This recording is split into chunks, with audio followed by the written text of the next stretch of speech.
주님이 새겨지길 원합니다. 여러분, 러시아가 우크라이나를 침공한 지 얼마나 되었을까요?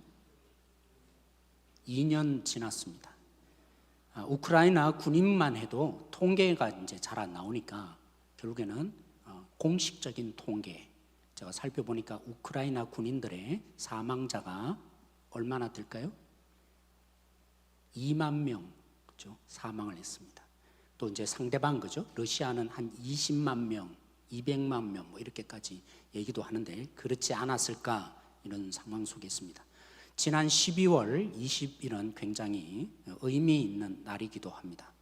여러분, 가자 전쟁이 시작된 지 74일째입니다.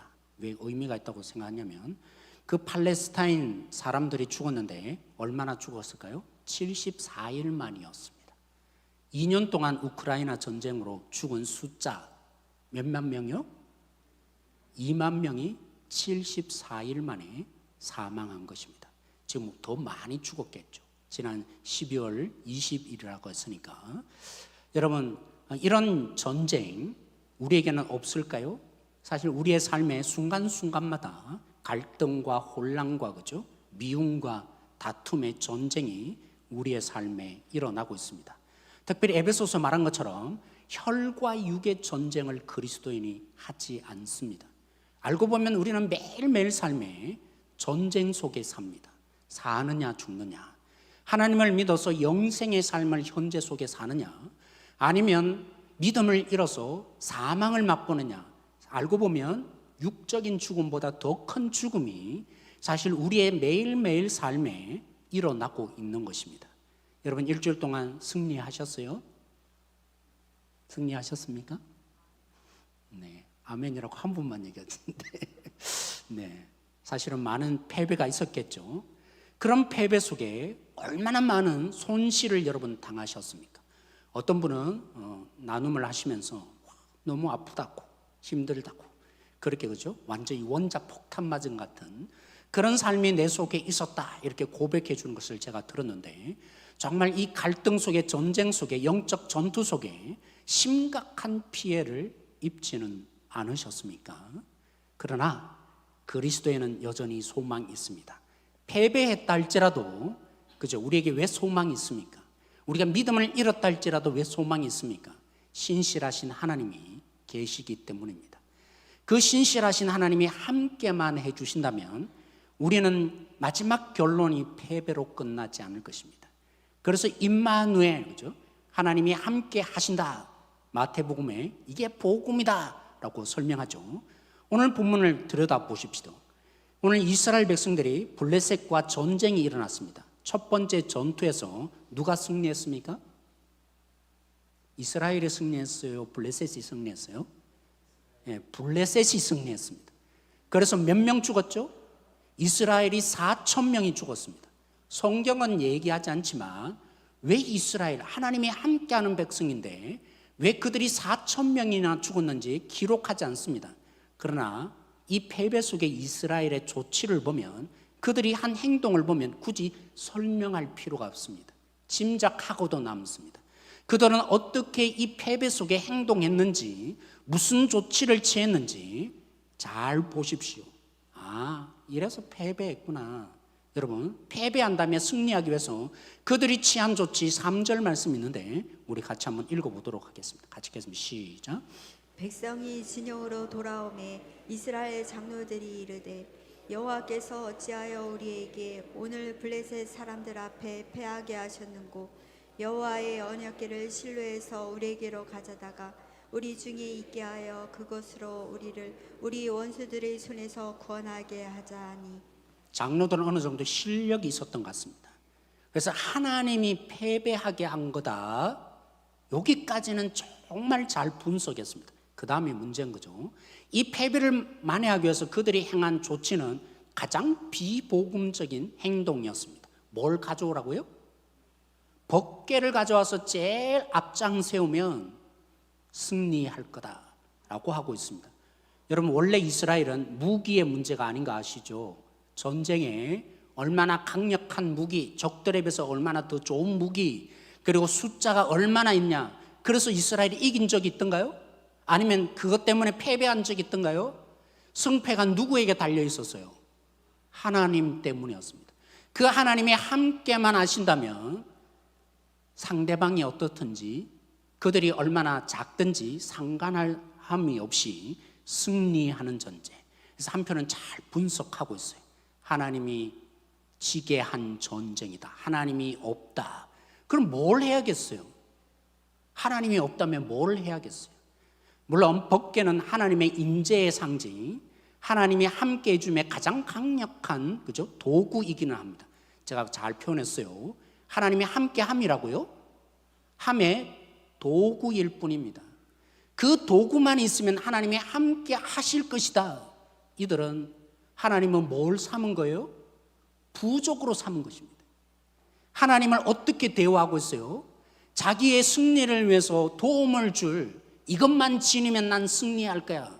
하나님을 하나님으로 대우하는 게 아니라 마치 세상 사람들이 부적을 지니듯이, 그래서 이 법궤만 있으면 우리는 승리할 거다. 하나님이 함께 해주시겠지라는 생각을 하는데 3장에 그죠? 불량배들이 있었죠. 누구였습니까?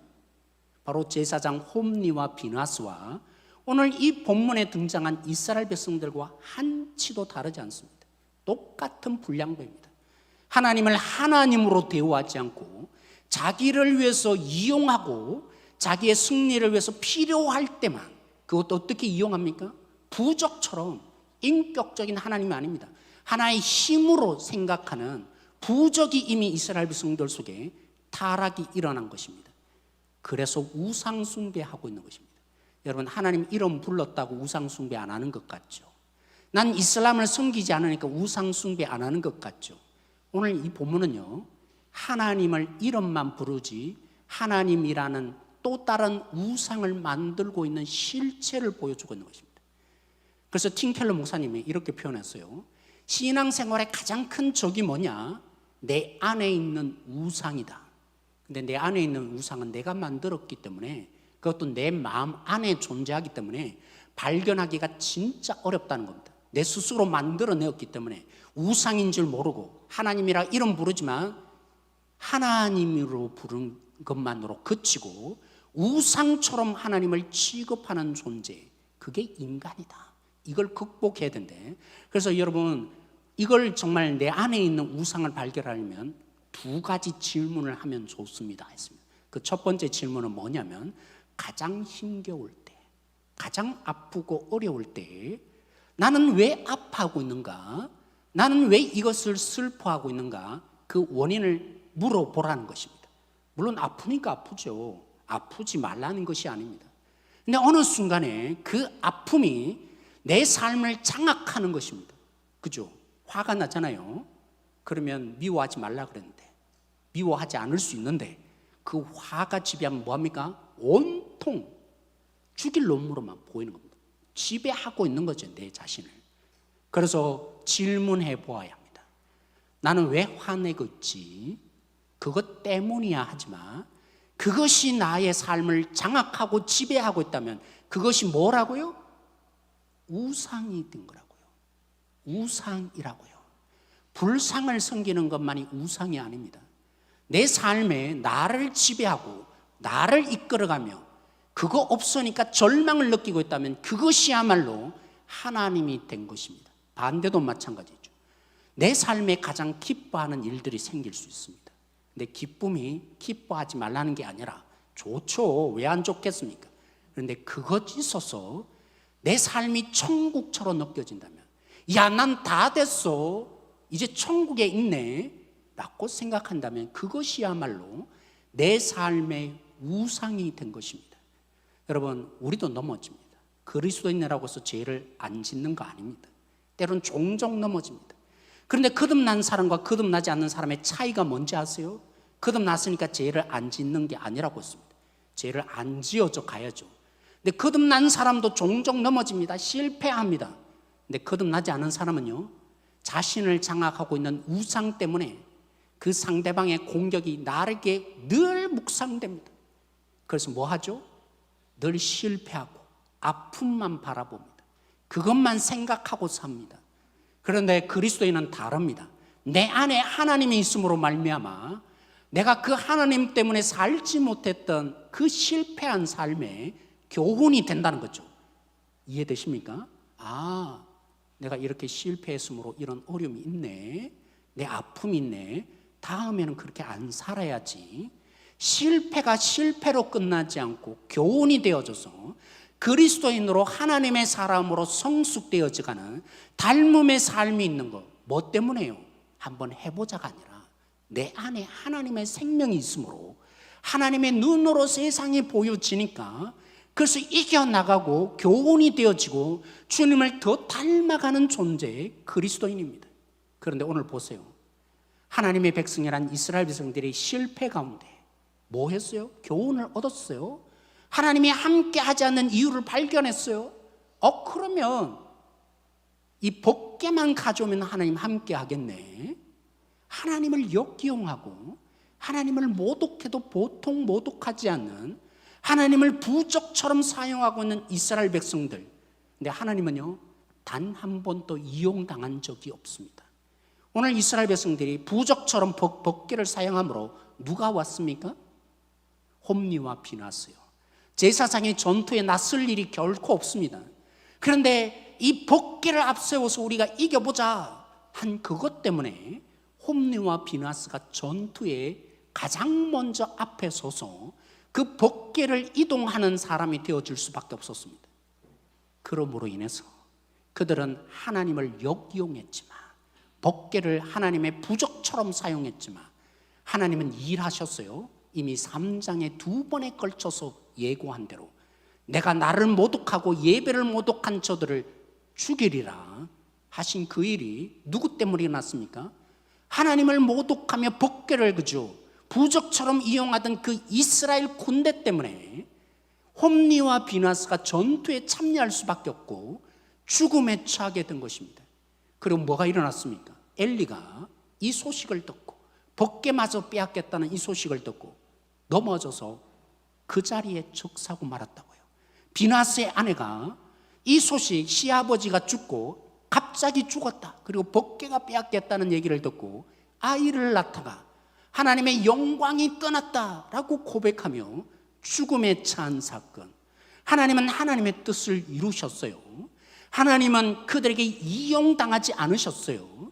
그들은 하나님을 부적처럼 사용하며 하나님을 욕되게 만들었지만 하나님은 하나님의 뜻을 이루어내시는 분. 사무엘서의 주제가 뭐죠?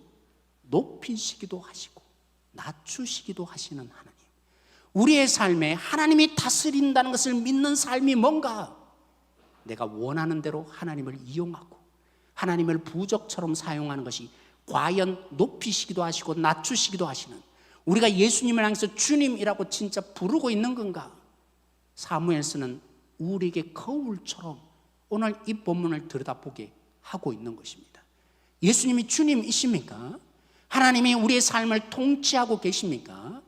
그런데 이스라엘 백성들은 자기의 유익을 위해서 하나님을 함부로 다루며 이것만 있으면 하나님 함께 할 거야, 그렇게 하나님을 물건 취급하는 부적으로 만든 이스라엘 백성들.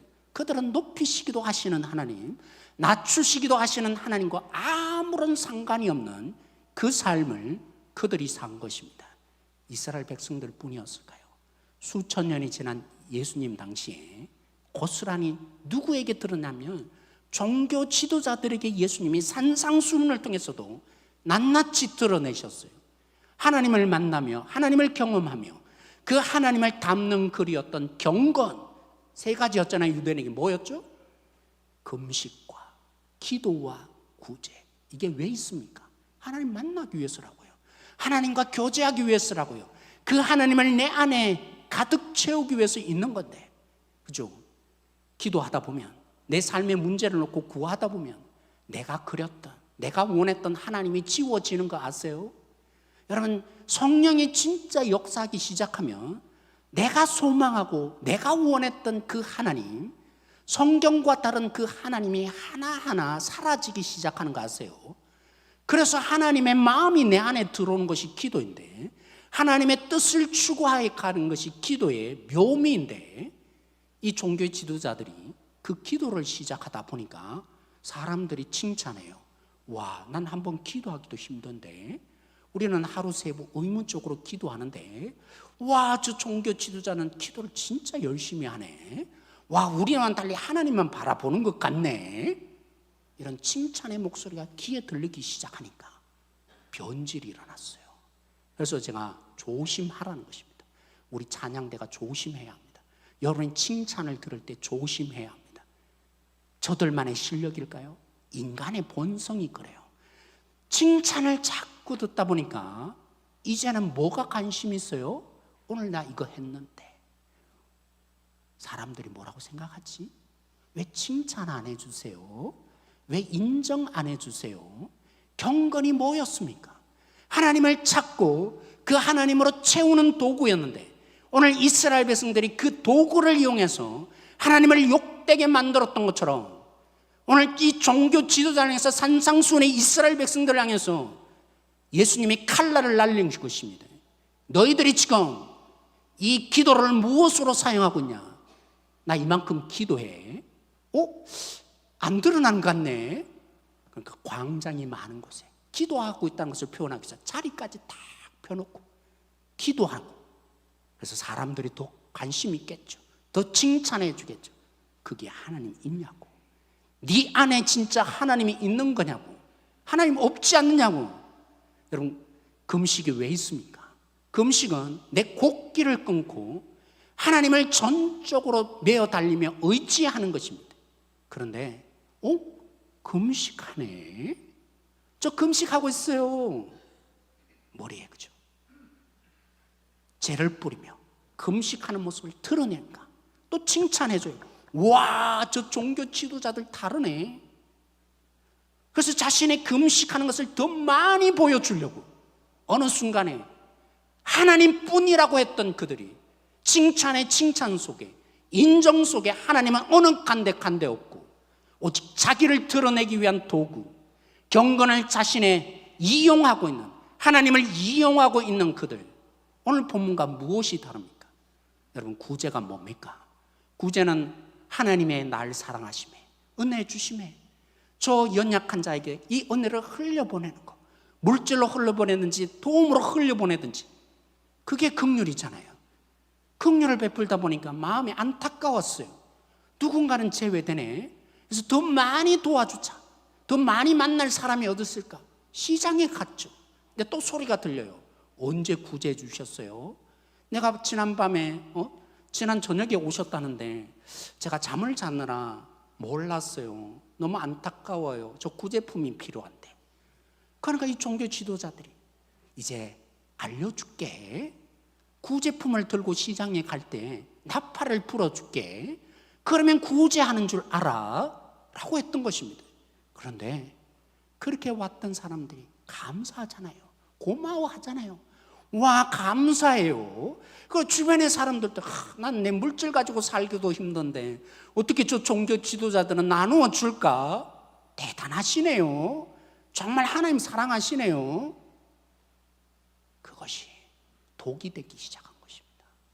하나님은 온데간데 없고 하나님을 만나며 그 하나님의 사랑의 도구, 흘러감의 도구가 법궤처럼 사용되어서 그들의 구제가 나 이만큼 구제해 좀 알아줘야지. 하나님이 점점 그들 가운데 사라지는 그런 일들이 그들 속에. 여러분, 장담하지 마세요. 내가 기도하니까, 내가 예배 드리니까 하나님 믿는다고 장담하지 마세요. 도구인 거 아세요? 하나님을 담는 도구인 거 아세요? 나 오늘 하나님을 예배했으니까 난 하나님의 백성이라고 장담하지 마세요.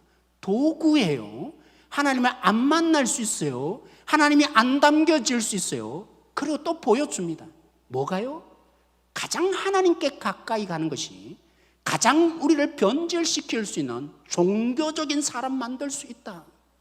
누구도 자신할 수 없습니다. 하나님이 내 안에 없으면 우리는 하나님을 부적처럼 역용하고 내 유익을 위해서 하나님 함께 해주세요 라고 하나님을 마치 법궤처럼 역이용하는 하나님을 우상 숭배하는 존재로 타락이 일어납니다. 우리는 그럴 수밖에 없는 존재예요. 오늘 이 종교 지도자들이 얼마나 실력 있는 사람입니까?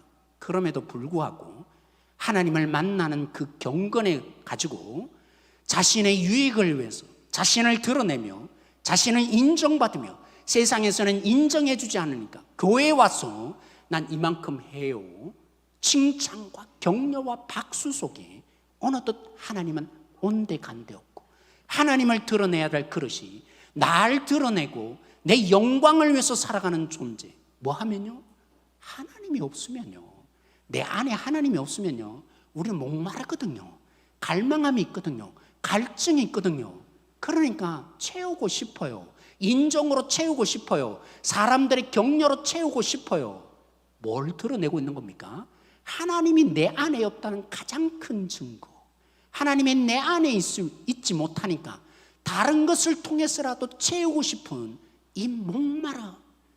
우리 모두가 여기에서 탈출할 수 없는 그럴 사람이 누가 있어요?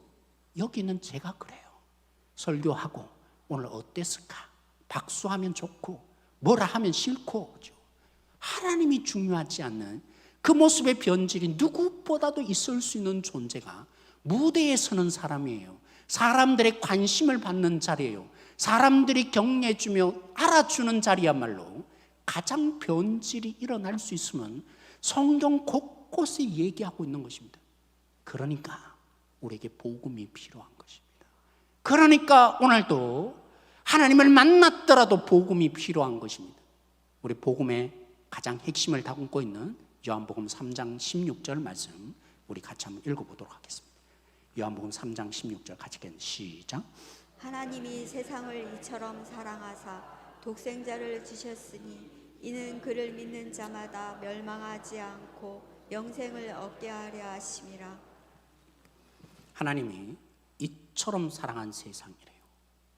그 세상은 제가 예를 들었던 오늘 본문에 우상으로 만들었던, 하나님을 한갓 형상으로 만들었던 그런 악함 이상의 세상인 거 아세요?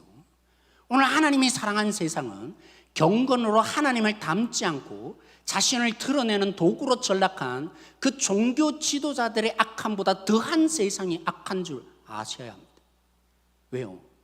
하나님은 하나님이신데 세상은 내가 내 힘대로 살지. 무슨 하나님이냐고. 하나님을 대적하는 것입니다. 세상의 가장 큰 특징은 하나님을 싫어하며 하나님을 거부하며 내 뜻대로 살고 싶은데 빛을 비춰주니까 내 뜻대로 살지 못하게 하니까 싫은 거죠. 듣지 않고 감추고 싫어하고. 그래서 예수님이 그래서 죽으신 거죠. 자꾸 빛으로 진짜를 보여주니까 자신의 실체가 드러나니까 세상은요 하나님을 대적합니다.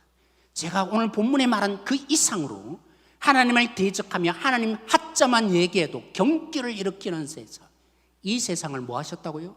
사랑하셨다고요. 그 세상에 어떻게 사랑하셨습니까? 그 아들, 독생자, 유일한 아들이라는 뜻이 아닙니다.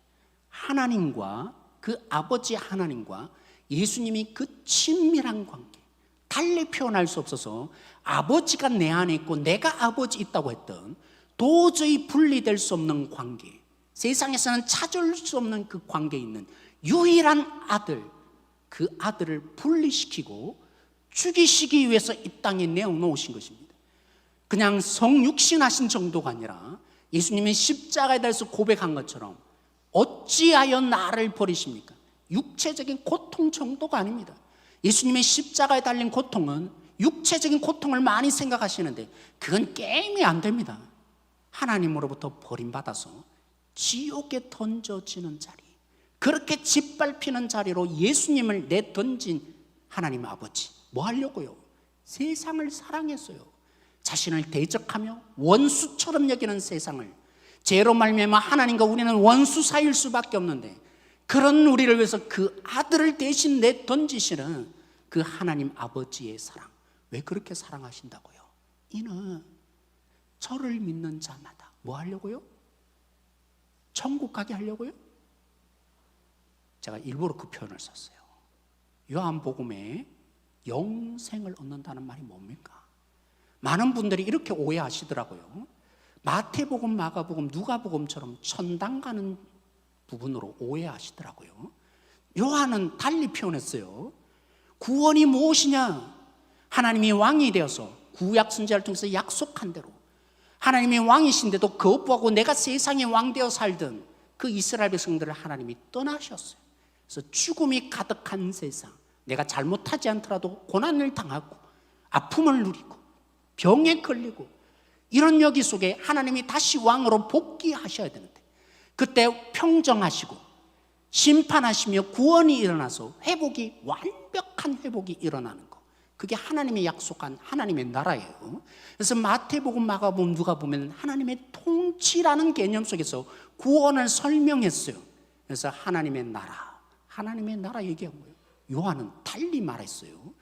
구원이 무엇이냐? 하나님과 우리의 깨어진 이 관계, 하나님이 원수로 여길 수밖에 없는 우리가 회복되어진다. 하나님이 더 이상 우리를 진노의 자녀로 삼지 않고, 그래서 하나님께 다가서기만 하면, 그 하나님을 만나며 하나님이 내 안에 있고 내 안에 하나님이 있는, 예수님과 하나님이 누리셨던 그 관계 속에서 하나님의 마음이 부어지고 하나님의 뜻이 헤아려지며 하나님의 영광이 누려지는 것, 그게 영생인 거라고요. 저 천당 가져간 게 아니라, 요한은 만약 여러분들이 영생을 이렇게 생각하고 있다면 요한이 너무나 안타까운 거예요. 난 그러려고 설명한 게 아닌데, 물론 천당 간 게 없다는 말이 오해하지 않네요. 요한의 의도는 이거라고요. 예수 그리스도를 믿는 자에게 그 깨어졌던 관계, 하나님이 두렵고 무섭고 조금만 잘못하면 하나님 벌 내리고 이런 관계로 살던 자가 이제 그 예수 그리스도로 말미암아 관계가 회복되어서 하나님을 아빠로 마음껏 부르짖으며, 그런 우리에게 하나님의 마음이 부어지고 하나님을 누리며 하나님의 영광을 맛보고 하나님의 나라를 추구할 수밖에 없는 존재, 그게 영생인 거예요. 사랑하는 성도 여러분, 믿는 자에게 이 영생을 주시는 줄 믿습니다. 하나님의 관계, 내 감정에 달리지 않았어요. 내 잘 사는 것에 달리지 않았어요. 윤리적으로 도덕적으로 더 잘 사는 게 달리지 않았어요. 오직 그 예수 그리스도로 말미암아 하나님이 우리를 보실 때마다 기뻐하시며 즐거워하시고 우리를 자랑으로 삼으시고 내 편 되어주시는 그 하나님과 뭐해요? 통해요. 흔히 말하는, 그렇죠? 우리가 가장 많이 얘기하는 소통하는데 통해요. 그러면 뭘 추구하겠어요? 하나님을 우상 숭배하면서 날 위해서 이용하는, 내 필요할 때만 하나님 찾고, 그게 사랑의 관계예요? 말이 안 되잖아요. 이스라엘 백성들이 그렇게 만들었던, 그게 극복이 되어져요. 영생을 누리는 자는 하나님과 깊은 만남 속에 하나님이 갈망하는 것이 내 갈망이 되어지고 하나님이 원하시는 그 마음에 내 마음도 원하여지는 그 일이 일어나고 있는데, 어떻게 하나님 이용하겠어요? 날 위해서 부적처럼 사용할 수 있겠어요? 그래서 부적의 관계를 청산하는 유일한 비결, 하나님을 우상으로 만드는 이 우상 숭배에 찌들어 있는 우리가 극복될 수 있는 유일한 길은 복음이에요. 예수 그리스도를 믿는 자에게 주시는 이 영생을 누리는 자만이 이 모든 일을 청산하게 될 거예요. 사랑하는 성도 여러분, 경건으로 시작했다가 좋은 마음으로 시작했다가 사람들의 목소리가 점점 커지면서 사람들의 관심과 박수를 점점 받으면서 이제는 오직 그 사람들의 목소리만 귀를 기울이듯, 그럴 수밖에 없는 타락하던 우리들이 어떻게 극복됩니까? 하나님의 영생을 누리기 시작하면 내가 하나님의 가치라는 사실이 깨달아져요. 그런 거죠. 누군가 칭찬, 그 별거 아니에요. 그 칭찬과 비교할 수 없는 내 안에 있는 주님의 가치가 있는데, 그게 내 동기가 되겠어요? 하나님의 가치가 내가 안에 있는데, 하나님의 사랑함이 내 안에 있는데, 하나님의 가치가 펄떡펄떡 살아서 숨 쉬는데, 이제 내 동기는 하나님이 사랑하심이 동기가 되는 거예요. 근데 그게 없으니까 사람이 인정하지 않음에 신나하거나 절망하는 그 일이 일어나는 거죠.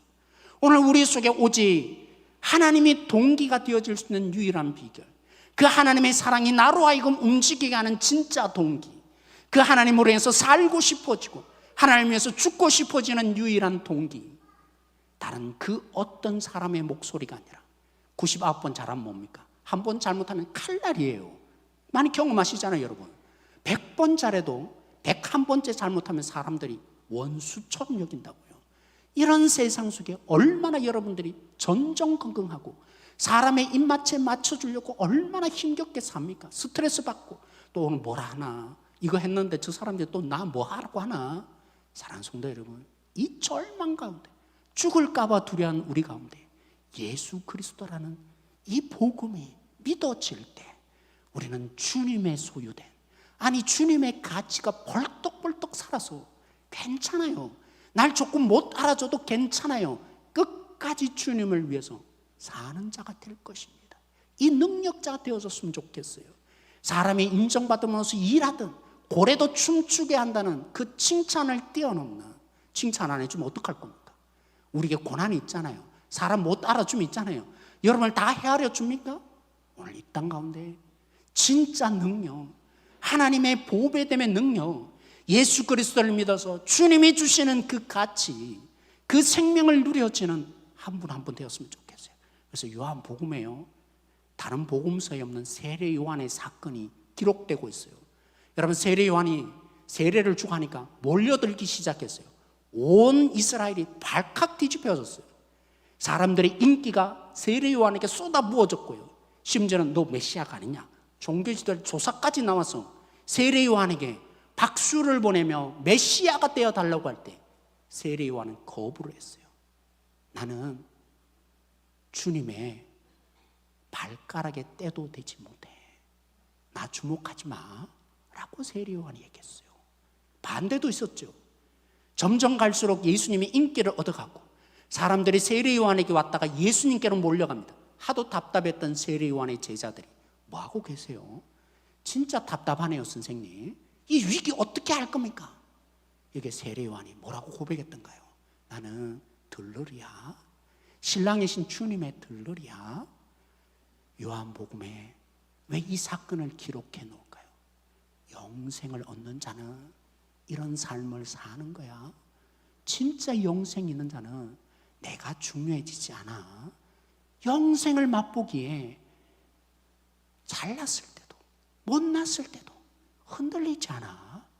오직 예수님을 드러내는 것에 만족이 있는 주님의 나라가 전부가 되어지는 영생이 있기에 그런 삶을 살 수밖에 없어 라고 이 세례 요한의 다른 복음서에 없는 이 사건을 소개하고 있는 것입니다.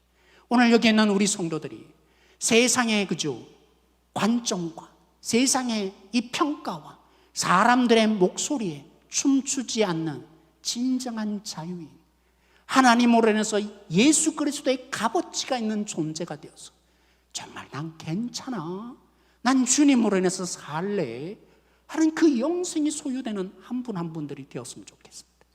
이 주님으로 말미암아 이제 주님을 역이용하는 부적처럼 사용하는 자가 아니라 주님의 영생을 누려서 하나님과 함께 동행하며 하나님의 마음이 내 안에 있어 나도 그 나라를 추구하고 싶고 그를 위해서 살고 싶은 하나님의 고민이 내 고민이 되어지는 놀라운 주님의 동력자 되어지는 영생의 성도 한 분 한 분 되어지길 소망합니다.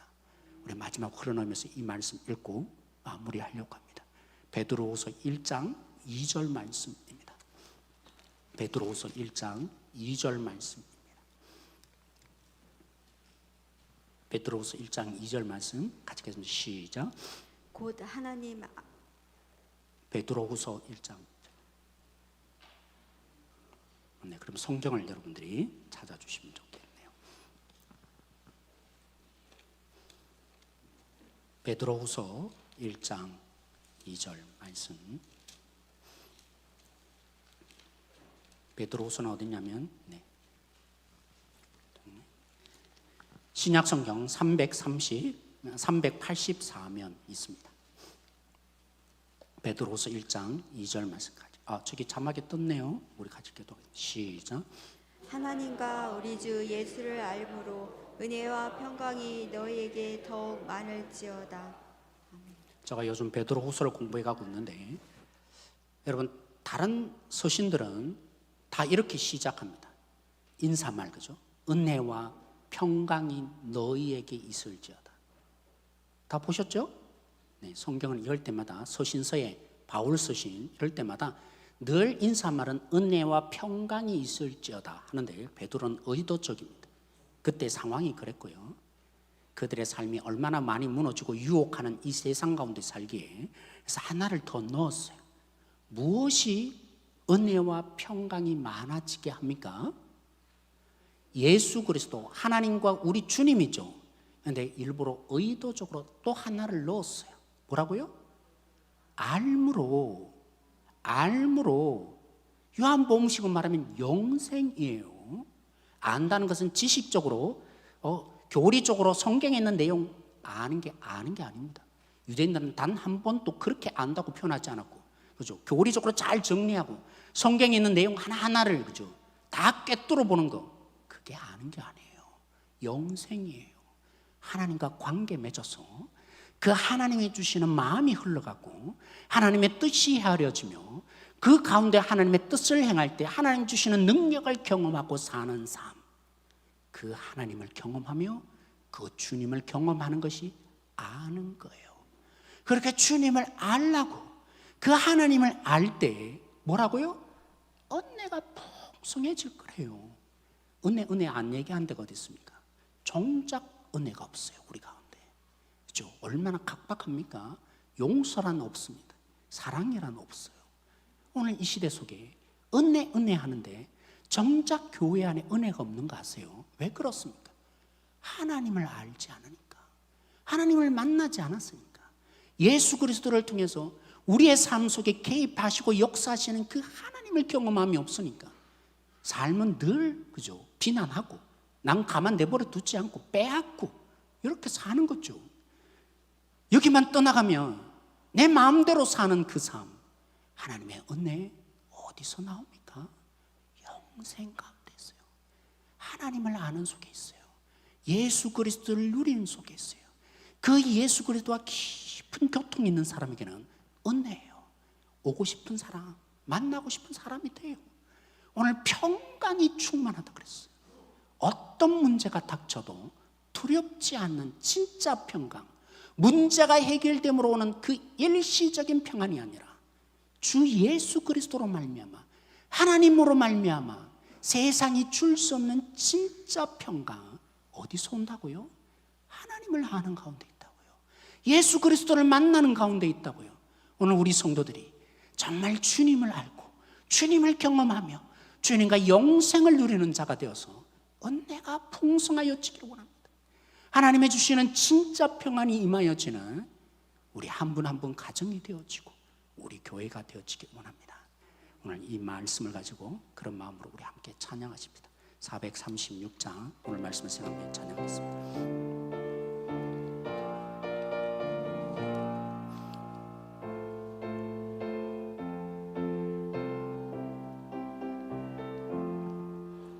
나 이제 주님의 새 생명 얻음목 옛것은 지나고 새 사람이로다.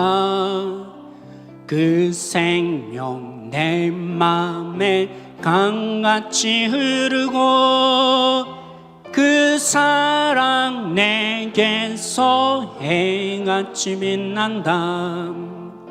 영생을 누리며 주 안에 살리라. 오늘도 내일도 주 함께 살리라. 주 안에 감추이 새 생명 얻으니 이전에 줬던 것 이제는 값없다. 하늘의 은혜와 평화를 맛보니 찬송과 기도로 주 함께 살리라.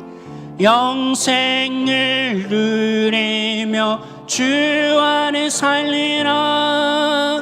오늘도 내일도 주 함께 살리라.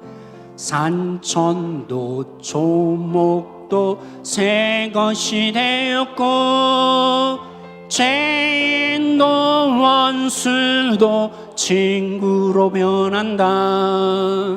새 생명 얻은 자 영생을 누리니 주님을 모신 맘새 하느니로다.